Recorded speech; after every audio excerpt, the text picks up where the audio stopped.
ঢাকা বিশ্ববিদ্যালয়ের ধর্মবিদ্বেষী দুই শিক্ষককে অবিলম্বে অপসারণের দাবি আহমদুল্লাহর। দেশের বাজারে ইলিশের কেজি ১৬৫০ টাকা, ভারতে রপ্তানি হয় ১১৮০ টাকায়। হিন্দু ছাত্রীদের হিজাব পরার নির্দেশ, রংপুরে দুই শিক্ষক বরখাস্ত। লিটনের শরীরে ৫০০ গুলি, চিকিৎসার দায়িত্ব নিচ্ছে না কেউ। যেভাবে নিষিদ্ধ হতে পারে আওয়ামী লীগ।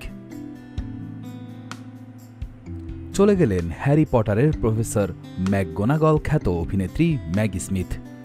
ভারতীয় সংবাদ মাধ্যমে সাকিবের দাপট।